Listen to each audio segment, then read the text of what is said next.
let's get right to it.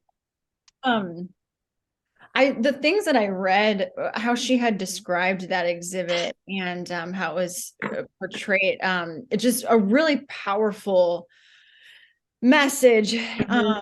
And I wanted to let me see if I can change this. I'm gonna just make this on speaker. Okay.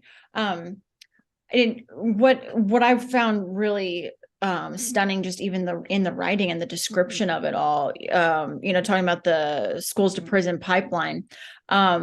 I worked in a prison in Denver, where that's my hometown. I'm going to Mhm. expand this, and I just even in that in the prison, women, it was a women's prison, Yeah, and they know yeah, that they know how the system works, and they can recount when they were kids, and it was disproportionately Native American women, Hispanic women, and then there were very few white women in there, I'll tell you that. Mhm. um, Well, there's this whole perpetuation of the fact or the idea that people of color are born criminals, or that they are that we're the criminals, and yeah. that the punishments are fair and equal, and it's we know it's not. So it's So what did unfortunate. you think? What's your take on this exhibit? Do you feel like people are gonna really get the magnitude of it and be able to see it, how it plays out in today's modern society? I think that people think differently, and I think that there's some people who are kind of already aware of the situation, because this is certainly not a new thing. I think putting names to it, and really being able to make a point to talk about it. Part of our um, goal with our exhibits and all of our exhibits is to create an opportunity for engagement, conversation, and reflection. And so I do think that people are going to want to get involved in the conversation. They can't help but do it. I mean, it's at the library, which is a great location for it, in Des Moines and here in Cedar Rapids and other locations across the state.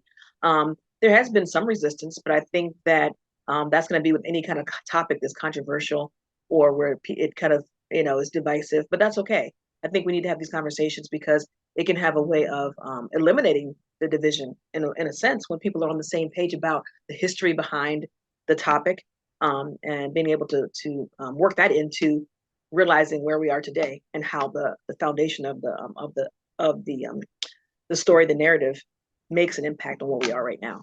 What is the biggest challenge, do you think, for people, not eh, just not being ready to realize this truth that's happening in society? Do you think it can, be step by step is Yeah, progress, right? Progress doesn't yeah, come absolutely. overnight. It's not going to happen through one exhibit, but No, you think it'll make an impact. sure I do. I think but I think this kind of this scenario plays itself out in so many different topics. And I think one thing that is difficult for people who are resistant to accepting some of the truths that exist is that when they do that about one thing, it causes us to have to rethink other things that are happening in society. And if you've been kind of told this narrative that, our systems in our country are set up to be fair and equal, and then one of them is challenged, then you have to kind of look at the whole picture, the broad scheme of things, and realize that all of our systems have flaws. And so I think that is part of some of the challenge for some people who, really grapple with trying to come to terms with something like this. When you saw it come to fruition, what were your initial thoughts? I'm sorry, I didn't hear your question. When you saw it come to fruition, what were your first thoughts? What first reaction? We go through a lot of processes to come up with our exhibit theme and topic, and then the research and development that goes into it. But I was really pleased with what we were able to uncover and to be able to share with the public. Trying to narrow down a focus of an exhibit that's such a broad topic, that can be challenging. But I think we did a good job of touching on key facets of this whole topic, and being able to really share that. So I was pleased with the with our stories and narratives that we were able to share from different components of the or different areas of the state.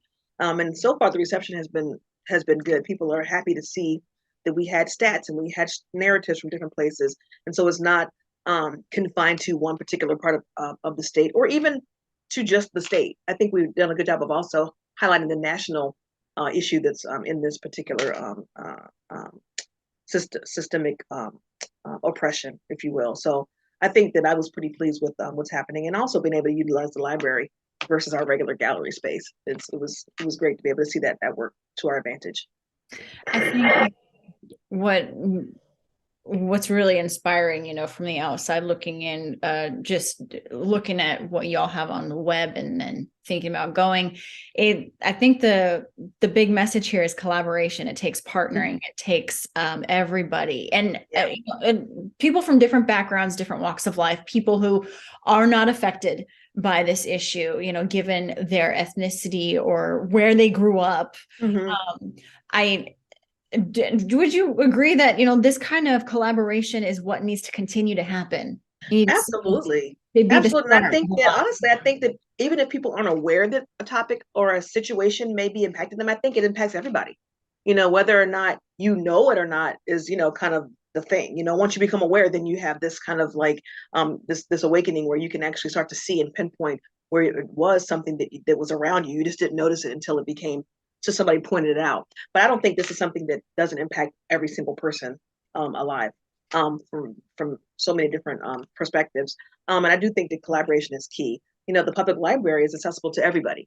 And I think our museum is great at being accessible as well, but the library is free and open to the public many more hours than the museum is open. And so I think partnering with public libraries and other venues to really be able to expose more people to more of Iowa's full history is really what we want to do. And collaboration is key. And starting a conversation, right?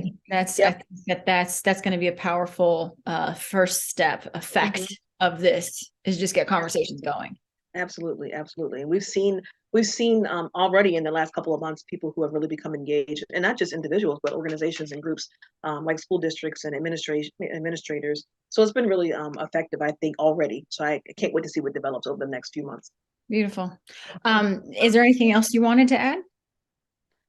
I just wanted to add, I don't know if this is something that'll be critical to this piece, but that, sometimes we are forced to do things that maybe we wouldn't have thought of because of circumstances, and the flood wall protection that's happening right now at our building, that was why we closed and why our exhibit is traveling, has been really a really pivotal turning point for the museum and our ability to really showcase that we are a statewide institution and not just in Cedar Rapids. So I'm really excited about the fact that more people across the state are becoming more aware of our resources.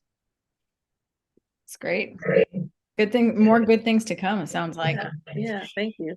Oh, well, thanks for a minute of your time. Really, yeah, absolutely. How is this gonna? I know the other piece the other day was live. How will this piece? That was live, right? Yeah. What are you doing? How are you doing factoring this piece in?